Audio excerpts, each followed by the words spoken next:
अब तक आप और हम सुनते हैं राजस्थान की जेलों के बारे में, जहां पर आपराधिक वारदातें होती हैं, जहां कैदियों के लिए अवैध हथियार पहुंचते हैं और कई मर्तबा जेलों से कैदी फरार होते हैं।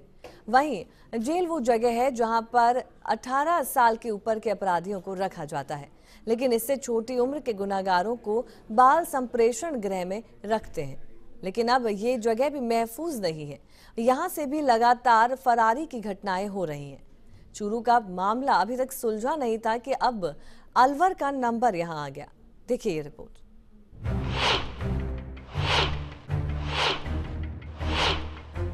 राजस्थान की जेल ही क्या, अब तो बाल संप्रेषण गृह से भी होने लगी है बाल अपचारियों की फरारी। बाल अपचारी इस स्थान से फरार हो जाते हैं, लेकिन वहां पर तैनात कर्मचारियों को इसकी भनक तक नहीं लगती।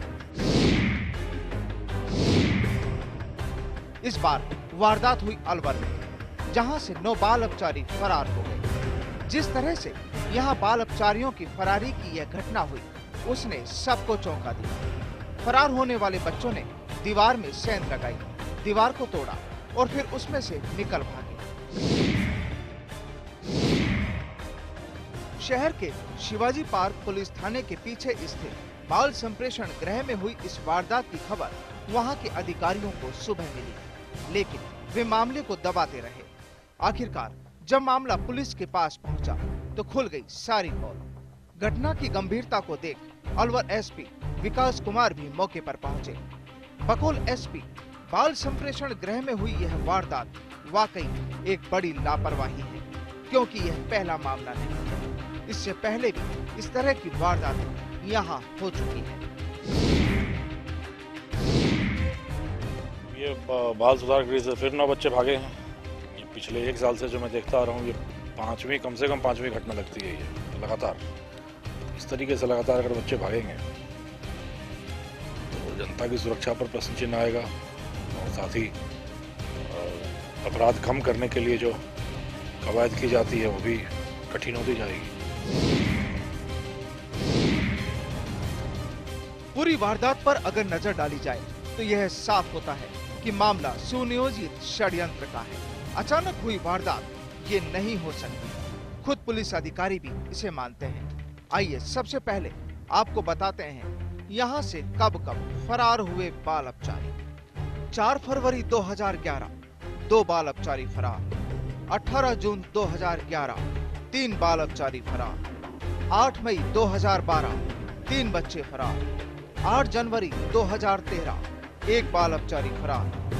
8 मार्च 2014 5 बाल अपचारी फरार। 14 सितंबर 2014 5 बाल अपचारी फरार।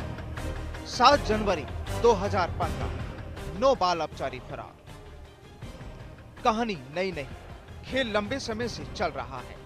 अब तो खाकी को भी यहाँ नजर आने लगा है कोई रचा गया षड्यंत्र। अलवर एसपी विकास कुमार खुद मानते हैं कि दाल में कुछ काला जरूर है। घटना देखिए, रात 12 बजे बाद बैरिक के बाथरूम में सेंध लगाई गई, 2 बैरिकों को एक साथ जोड़कर। इसके बाद तीसरी दीवार को तोड़कर बाल अपचारी बाहर आए और फिर बेडशीट को पेड़ से बांधकर बाल संप्रेषण गृह की 10 फीट ऊंची दीवार को फांदकर फरार हो गए।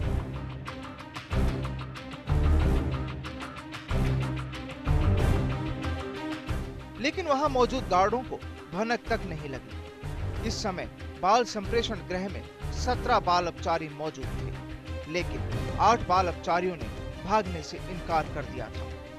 पुलिस के मुताबिक इस घटना के बाद इस पूरे प्रकरण की तफ्तीश गहनता से की जाएगी, क्योंकि यहाँ यह साफ हो गया है कि इस पूरे मामले में बाल संप्रेषण गृह के अधिकारियों की लापरवाही भी बड़े पैमाने पर हुई है।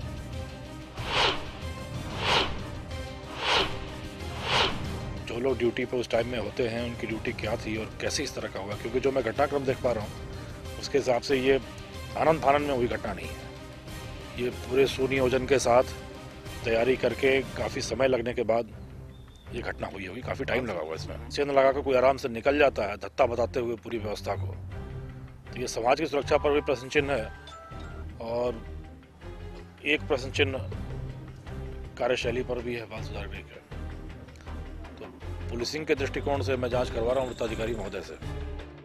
गौरतलब है कि फरार हुए 9 बाल अपचारियों में से 3 को तो पकड़ लिया गया, लेकिन बाकी का सुराग नहीं लग पाया। अलवर ही क्या, बात करें अगर चूरू की, तो वहां के बाल संप्रेषण गृह से 22 दिसंबर की रात को फरार हुए एक बाल अपचारी का भी अभी तक कोई सुराग नहीं लगा। वाकई बाल संप्रेषण गृह में जिस तरह से ये वारदातें हो रही हैं, वो वाकई किसी षड्यंत्र से कम नजर नहीं आती। फर्स्ट इंडिया के लिए अलवर से राजेंद्र शर्मा की रिपोर्ट।